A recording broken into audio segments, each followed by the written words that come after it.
Olá, eu sou a Stephanie, bem-vindos ao meu canal. E hoje eu tô aqui para falar sobre o livro A Cantiga dos Pássaros e das Serpentes, que é um novo livro escrito pela autora Suzanne Collins sobre a série Jogos Vorazes. Então eu já quero deixar bem claro que esse vídeo aqui não terá spoilers, ele vai ser uma resenha sem spoilers, e porque a Suzanne Collins ela já deu assim bastante coisa que eu vou falar nesse vídeo. Tá na sinopse e em algumas páginas que ela já divulgou. Então mesmo que alguma coisa que eu fale aqui pareça spoiler, eu garanto pra você que não é spoiler, porque esse livro é bem grande e já teve bastante coisa divulgada por ele, pela própria autora antes. Então não tem nada do que eu falar nesse vídeo vai atrapalhar a sua experiência, mas se você não se sentir confortável ali com um resuminho do começo da história, você pode sair desse vídeo, porque eu vou dar minha resenha explicando os pontos mais altos e os pontos mais baixos desse vídeo, complementando com a minha nota no final também. Nothing you can take from me was ever worth keeping. Não sei se dá pra perceber no vídeo a quantidade de marcador que eu coloquei nesse livro. Tem muito marcador. Acho que esse aqui foi o livro que eu mais, assim, marquei frases, marquei partes importantes. Eu até cheguei a fazer uma listinha, porque tinha tanto personagem morrendo já no começo, que eu precisei fazer uma listinha porque eu tava começando a ficar um pouco perdida com a quantidade de personagem morrendo e se machucando, que eu fiz uma listinha ali pra me organizar em relação aos tributos e aos mentores. Então, olha só, eu marquei muita coisa sobre esse livro, então eu pretendo ainda fazer vários vídeos baseando só nele com spoilers. E quando a Suzanne Collins ela revelou que ia ter um novo livro sobre Jogos Vorazes, eu pensei, nossa, então eu entrei no fandom assim no momento certo, porque eu entrei no fandom há alguns meses atrás. Então eu pensei que, nossa, então eu entrei bem no momento certinho, que é quando ela tá fazendo esse livro novo. E o fandom inteiro foi a loucura quando ela divulgou que tava fazendo um livro novo. Ficou todo mundo tipo assim, meu Deus do céu, será que vai ser jogos do Hammett, jogos da Joanna, até mesmo os jogos do Finnick, alguma coisa assim. Tava todo mundo muito empolgado, tinha teoria pra tudo que é lado, tinha gente até mesmo apostando que seria uma continuação ali do final de A Esperança com os filhos da Katniss e do Peeta. Tava todo mundo assim atirando pra todos os lados, então ela revelou que seria contando a história do President Snow e de como ele chegou ao poder. E assim, quando ela anunciou, o fandom inteiro ficou tipo, tá, legal a sua ideia também, mas não era bem isso que a gente queria, mas legal a sua ideia. Que bom que você pensou nisso, Suzanne Collins, mas não era isso bem que a gente queria, mas tudo bem, a gente aceitou. E assim, isso só prova pra mim que ela não faz os livros dela e as obras dela por dinheiro. Porque se ela quisesse ganhar dinheiro, ela não ia fazer esse livro aqui, que contar a história de um ditador, que ele é um livro bem político. Ela iria fazer aquilo que o público gosta, que é os jogos, que é a brutalidade dentro dos jogos. Não, ela fez um livro político, ela fez um livro sobre aquilo que ela achava que tinha uma ideia importante pra passar por trás. Então, isso pra mim só me prova ainda mais o quanto que ela é incrível como uma autora. Então, mesmo que no começo as minhas expectativas e a do resto, praticamente do fandom inteiro, tivessem bem baixas em relação a esse livro aqui, foi eu ler ele e eu percebi assim que a gente confiou na pessoa certa para fazer o livro sobre um ditador. Porque o meu medo fosse que ela fosse, tipo, romantizar o Snow, fosse fazer tipo, ai nossa, ele era uma pessoa muito boa, mas a vida mudou ele.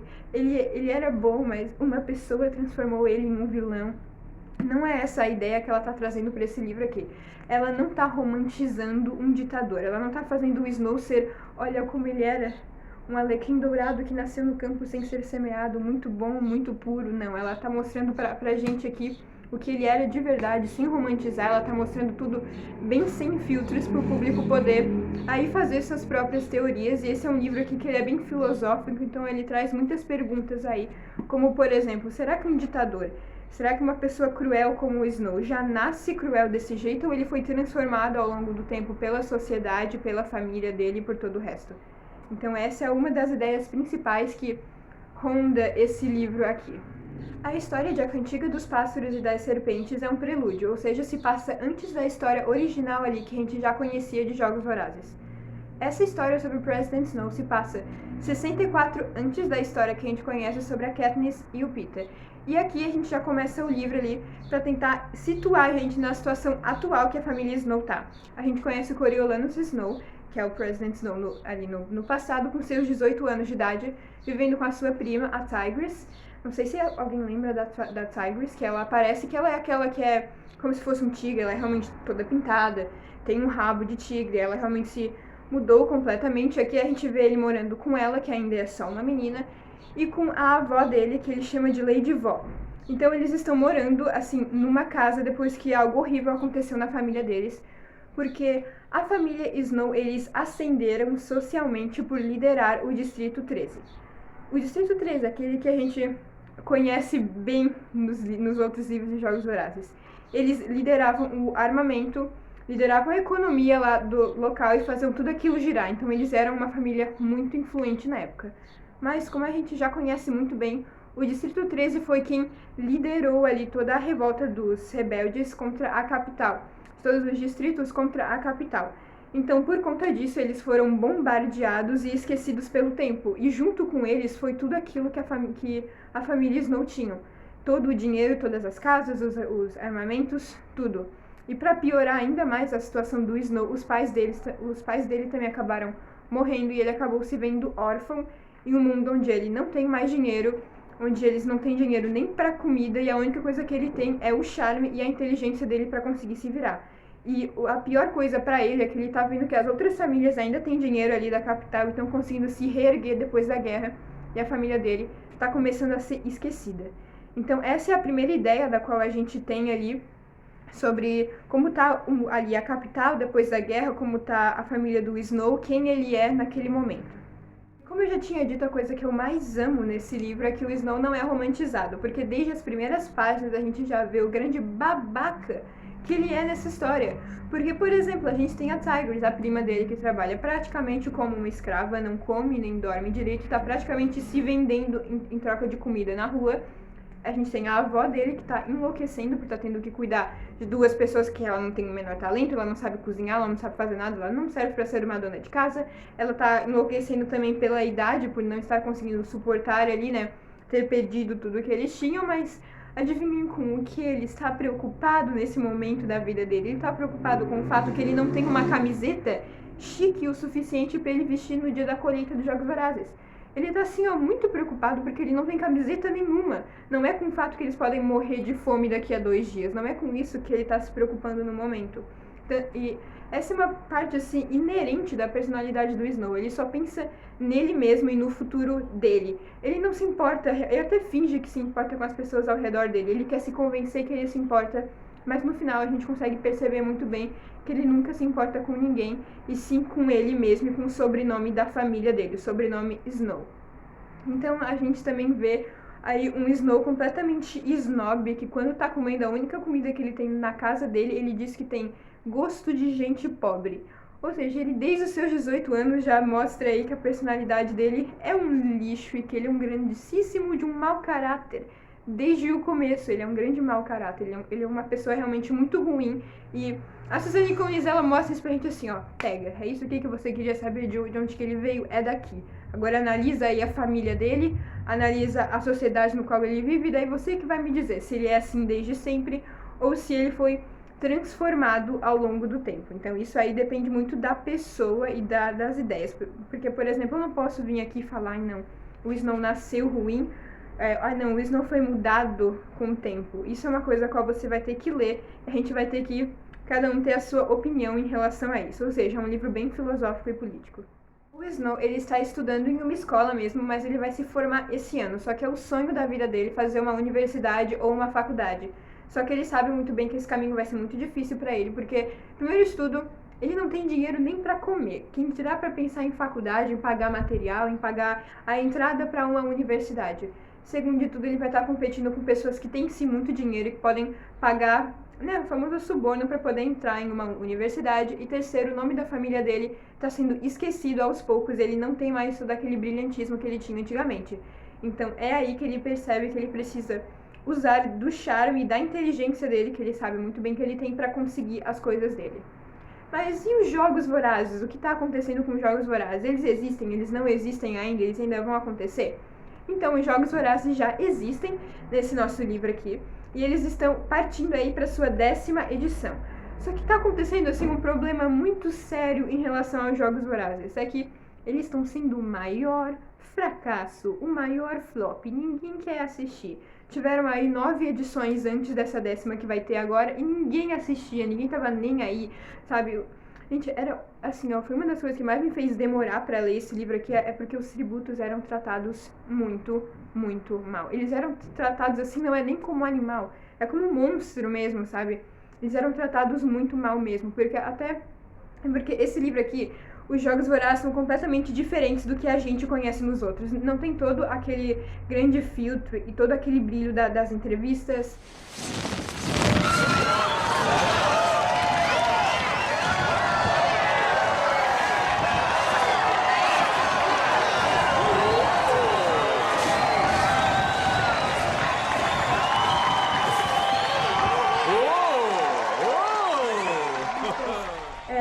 Dos desfiles, dos tributos. Está vendo aquilo? Adorei! 2 jovens de mãos dadas dizendo: temos orgulho de vir do Distrito 12 e ninguém vai nos olhar por cima. Adorei! Deles serem considerados, nossa, grandes guerreiros. Eles estão fazendo um sacrifício pelo distrito deles. Isso aqui não existe. Aqui são só os Jogos Vorazes sem filtro nenhum. São só crianças sendo forçadas a irem para uma arena podre, que não tem nada naquela arena, não tem nada lá. É nojenta, é ruim, é toda suja, a arma toda ruim. Eles não têm nem mentores, eles são jogados lá à própria sorte. É assim, os Jogos Vorazes maior flop, ninguém quer assistir, ninguém gosta dos Jogos Vorazes nessa época, e isso é uma coisa que tá assim, preocupando a capital, porque eles estão só perdendo dinheiro fazendo isso todo ano, porque ninguém assiste, ninguém dá dinheiro, ninguém gosta dos Jogos Vorazes nessa época aí. Então, isso foi, assim, uma das coisas que mais me fez demorar para ler esse livro, porque, por exemplo, os tributos eram tirados dos seus distritos. Eles levavam, por exemplo, cerca de 6 dias para chegar até a capital e eles não comiam nesses 6 dias. Eles ficavam, tipo assim, morrendo de fome. Acontece mais um monte de coisa no meio do caminho aí que só lendo realmente para saber. E, assim, é horrível de você ler, porque a Suzanne Collins, ela sabe trazer muita, assim, emoção para a história dela.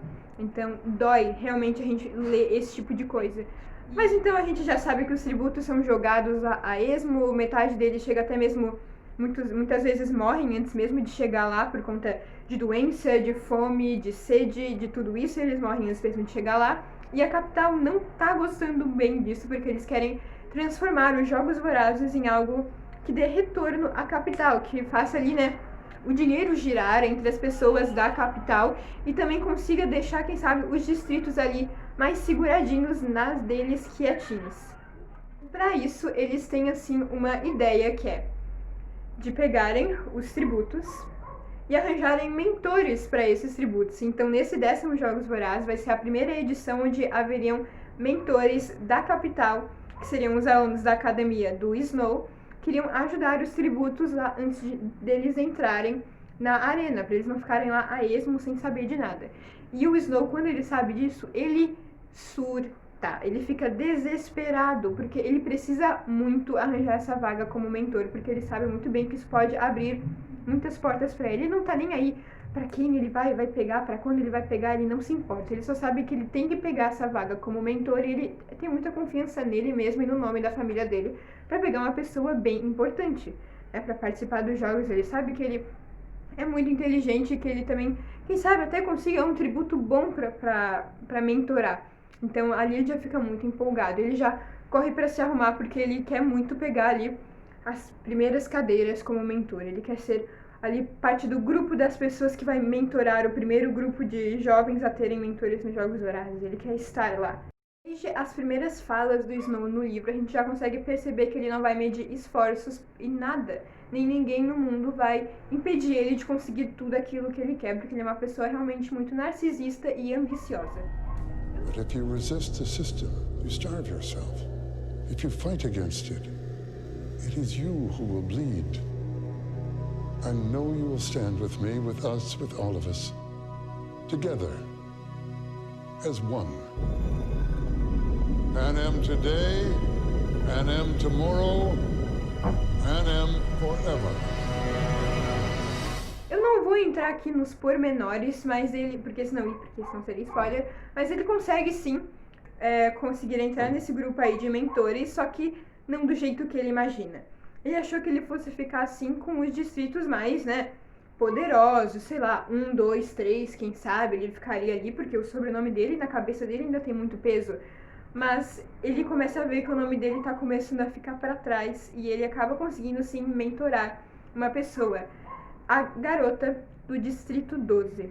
Ele fica com muita raiva, ele surta pela segunda vez, só que dessa vez é num mau sentido, porque ele não aceita o fato que ele vai ter que mentorar, primeiro de tudo, o Distrito 12, que é considerado um distrito, assim, uma piada, porque é todo mundo praticamente passando fome, ninguém consegue se cuidar direito, eles nunca ganham o Distrito 12 e segundo de tudo, por ser uma garota. Ele não consegue lidar com o fato que ele vai ter que mentorar uma garota que ela provavelmente vai morrer nos 5 primeiros minutos dos jogos. Então, ele querendo ou não querendo, agora ele é um mentor, então ele só aceita e agora ele faz time dos mentores de Jogos Vorazes. Parabéns! E é a partir desse momento que a gente conhece aquela que, na minha opinião, é a melhor personagem feminina desse livro aqui, que é a Lucy Gray, que é atributo do Distrito 12, do qual o Snow vai mentorar ali. Então eu não queria me apegar a ela, já que a gente tá vendo tudo do ponto de vista do Snow, ele vê as coisas bem deturpadas, eu realmente não queria me apaixonar por ela. Só que ela é uma personagem tão incrível, então assim, ela é excêntrica mesmo, sabe? As habilidades dela não são as mesmas das outras pessoas. Ela, assim, eu imagino ela como sendo uma pessoa muito iluminada, ela é muito, sabe, boa mesmo. E ela tem várias habilidades bem diferentes, do qual me chamaram muito a atenção. Só que eu não posso contar nada aqui sobre quem ela é muito e o que ela faz, porque isso é uma das partes que faz o livro ser mais encantadores para quem tá lendo. Eu apenas queria que a Sunny Cone tivesse dado ali um espaço maior para ela, porque eu vou ser bem sincera, na metade do livro diminuiu um pouco a minha velocidade de leitura. Eu demorei cerca de um mês para ler esse livro, ele tem 560 páginas e um mês é muito tempo no meu ritmo de leitura. Eu leria esse livro aqui normalmente em umas 2 semanas, só que o meio ali, que é só na narrativa do Snow, começou a ficar um pouco cansativo pra mim, porque a visão dele é bem deturpada de tudo e começou a me cansar a ver só na visão dele. Então eu queria muito que a gente tivesse o lado da Lucy Gray também, mas a gente não tem, então é isso, sabe? Ficar vendo só do ponto de vista do Snow me cansou um pouco depois do tempo. Esse livro aqui, ele nos apresenta todo um outro mundo, né, de Jogos Vorazes, o que é muito importante. Ele apresenta toda aí uma nova ideia em relação a Panem. Ele apresenta a gente ali aos jogos na visão de um mentor, e a Suzanne Collins, ela é muito inteligente, ou seja, ela respondeu muitas perguntas a qual a gente, os fãs, tinha ficado ao longo da saga, só que ela não só respondeu todas elas e acabou, não, ela criou muitas outras perguntas dentro desse livro pra gente poder ficar ali, ó, fazendo teoria, pra poder deixar a gente curioso, esperando pela próxima, sabe, pra for fazer algum outro livro. Então, ela é muito inteligente, ela nunca decepciona. Essa mulher é perfeita porque ela não é polêmica também. Essa mulher, ela sabe o que ela faz. Eu amo ela demais, protejo. Então, o meu veredito final para essa obra de arte aqui, eu vou dar 4.5 de 0 a 5, né? Eu vou dar 4.5, assim. Eu só não vou dar 5 porque, como eu disse, tiveram algumas partes mais aqui pro meiozinho aqui. Foi pra mim muito complicado continuar por conta, assim, de ficar o tempo inteiro no ponto de vista do Snow. Começou a me cansar um pouquinho. E também porque, sabe, eu não curti muito o final. O final dele, ele é muito bom. O final é muito bom em si, só que, assim como em A Esperança, eu queria muito que o final fosse alongado. Porque esse é o problema da Suzanne Collins. Eu acho os finais dela muito corridos. Porque, por exemplo, tem partes aqui no meio que poderiam ter sido tiradas e, sabe, alonga o final. Eu acho que ele é um livro muito grande para um final muito pequeno.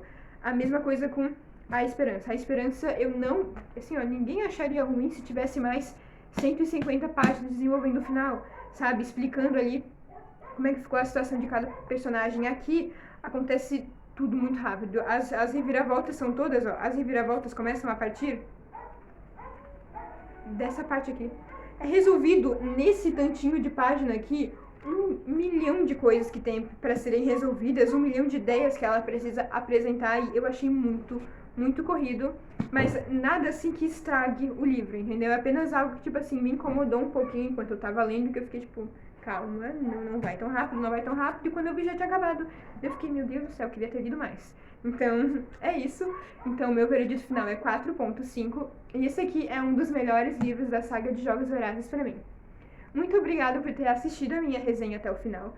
Não se esquece de se inscrever no meu canal, deixar o like, comentar aqui se você pretende ler esse livro, se você já leu, qual é a sua opinião em relação, né, à adaptação, que já foi confirmado que vai ter uma adaptação, e não se esqueça de ativar as notificações do canal. Afinal, como já diria a nossa amada Lucy Gray, o show só acaba de verdade quando o tordo canta. Tchau!